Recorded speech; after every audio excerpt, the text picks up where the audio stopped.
اعوذ باللہ السمیع العلیم من الشیطان الرجیم من حمزہ ونفخہ ونفثہ۔ سورہ بقرہ کی آیت نمبر 152 میں اللہ رب العالمین فرماتا ہے، اے ایمان والوں، تم میرا ذکر کرتے رہو، میں تمہارا ذکر کرتا رہوں گا، اور میرے احسان کا شکر ادا کرتے رہو اور میری ناشکری نہ کرو۔ اللہ تبارک و تعالیٰ نے رسول اللہ صلی اللہ علیہ وسلم کو مبعوث فرما کر اپنا دین نازل فرمایا۔ لوگ گمراہی کی تاریکیوں میں سرگرداں پھر رہے تھے، انہیں نور ہدایت دے کر نجات کا راستہ بتایا۔ اللہ تبارک و تعالیٰ نے بنی نوح انسان پر یہ بہت بڑا احسان کیا، خصوصاً مومنین پر، کی ان پر ہر طرح سے تمام نعمت کر دیا، انہیں راہ راست پر چلنے کی توفیق عطا فرمائی۔ گزشتہ آیت میں اللہ تبارک و تعالیٰ نے اپنی دو نعمتوں اور احسانوں کا ذکر فرمایا، ایک دین، دوسرے بعثت رسول صلی اللہ علیہ وسلم۔ ان احسانات کو جتانے کے بعد اب اللہ تبارک و تعالیٰ نے فرمایا کہ اے ایمان والوں، تم میرا احسان مانو، مجھے یاد کرتے رہا کرو، میری تحمید و تمجید بیان کرتے رہا کرو۔ اگر تم ایسا کرو گے تو میں بھی تمہیں یاد کروں گا۔ قرآن مجید اور احادیث شریف میں اللہ کے ذکر کی اور ذکر کرنے والوں کی بہت تعریف آئی ہے۔ مثلاً اللہ رب العالمین فرماتا ہے سورہ العنکبوت کی آیت نمبر 45 میں، اللہ کا ذکر یقیناً بہت بڑی چیز ہے۔ آگے اللہ رب العالمین فرماتا ہے سورہ اعراف کی آیت نمبر 35 میں، اللہ کا بہت زیادہ ذکر کرنے والے مرد اور عورتوں کے لیے اللہ نے مغفرت اور اجر عظیم تیار کر رکھا ہے۔ رسول اللہ صلی اللہ علیہ وسلم فرماتے ہیں، صحیح بخاری کی حدیث ہے، جو شخص اپنے رب کا ذکر کرتا ہے اور جو شخص اپنے رب کا ذکر نہیں کرتا، ان دونوں کی مثال ایسی ہے جیسے مثال زندہ اور مردہ کی۔ ذکر کرنے والا مثل زندہ کے ہے اور ذکر نہ کرنے والا لاش مردہ کے ہے۔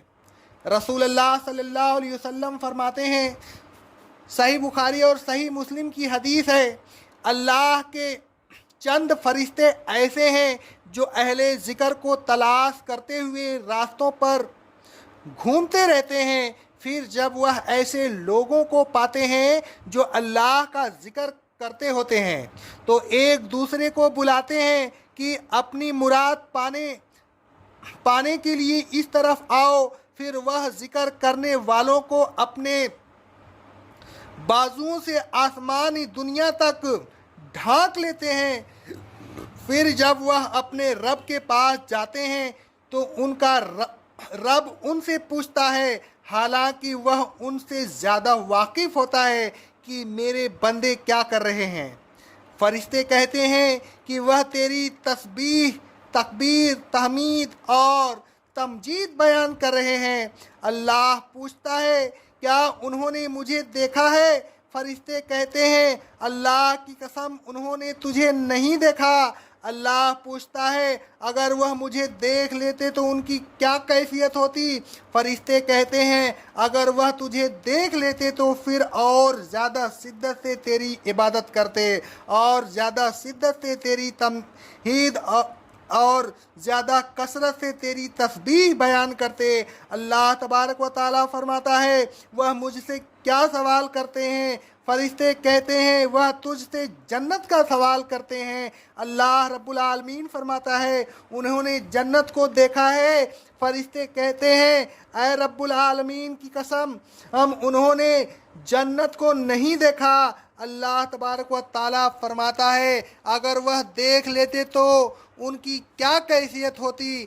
فرشتے کہتے ہیں، پھر وہ جنت کی آرزو زیادہ حرص اور طلب کرتے اور ان کو اور زیادہ اس کی رغبت ہوتی۔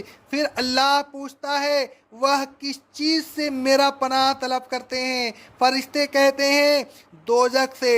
اللہ پوچھتا ہے کیا انہوں نے دوزخ کو دیکھا ہے؟ فرشتے عرض کرتے ہیں اللہ کی قسم انہوں نے دوزخ کو نہیں دیکھا۔ اللہ تعالیٰ فرماتا ہے اگر وہ دوزخ کو دیکھ لیتے تو ان کا کیا حال ہوتا؟ فرشتے کہتے ہیں اگر وہ اسے دیکھ لیتے تو اور زیادہ اس سے بھاگتے اور ڈرتے۔ اللہ تبارک و تعالیٰ فرماتا ہے اے فرشتوں میں تمہیں گواہ کرتا ہوں کہ میں نے انہیں بخش دیا۔ ان میں سے ایک فرشتہ کہتا ہے فلاں شخص ان میں شامل نہیں تھا، وہ تو کسی کام سے آیا تھا۔ اللہ تبارک و تعالیٰ فرماتا ہے یہ ایسے لوگ ہیں کہ ان کے پاس بیٹھنے والا رحمت سے محروم نہیں ہوتا۔ آگے رسول اللہ صلی اللہ علیہ وسلم فرماتے ہیں، صحیح بخاری اور صحیح مسلم کی ایک اور حدیث ہے، اللہ فرماتا ہے میں اپنے بندے کے گمان کے ساتھ ہوں اور جب وہ میرا ذکر کرتا ہے میں اس کے ساتھ ہوتا ہوں۔ اگر وہ اپنے دل میں مجھے یاد کرتا ہے میں اپنے دل میں اسے یاد کرتا ہوں، اور اگر وہ کسی مجلس میں میرا ذکر کرتا ہے میں اس سے بہتر مجلس میں اس کا ذکر کرتا ہوں۔ اگر وہ ایک بالش میرے ایک قریب آتا ہے تو میں ایک ہاتھ اس کے قریب آتا ہوں۔ اگر وہ ایک ہاتھ میرے قریب آتا ہے تو میں ایک باہ اس کے قریب آتا ہوں، اور اگر وہ میری طرف چلتا ہوا آتا ہے تو میں اس کے پاس دوڑتا ہوا آتا ہوں۔ انسانوں کی مجلس خواہ اس میں کیسے ہی بزرگ انسان شامل ہوں اس مجلس کا مقابلہ نہیں کر سکتے جس مجلس میں نہ ہو اللہ تبارک و تعالیٰ شریک ہو۔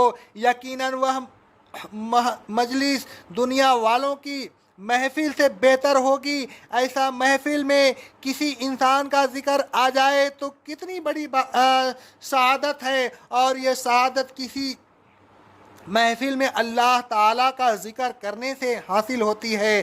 لہذا اللہ تبارک و تعالیٰ کا ذکر کثرت سے کرنا چاہیے، اور کثرت سے محافل و مجالس کا ذکر منعقد ہونی چاہیے جس میں اللہ تبارک و تعالیٰ کی توحید بیان کی جائے، اس کی حمد بیان کی جائے۔ رسول اللہ صلی اللہ علیہ وسلم فرماتے ہیں، صحیح مسلم کی حدیث ہے، مفردون آگے بڑھ گئے۔ لوگوں نے کہا اے اللہ کے رسول صلی اللہ علیہ وسلم مفردون کون لوگ ہیں؟ رسول اللہ صلی اللہ علیہ وسلم نے فرمایا کثرت سے اللہ کا ذکر کرنے والے مرد اور عورتیں۔ اقول قولی ھذا استغفر اللہ استغفر اللہ استغفر اللہ۔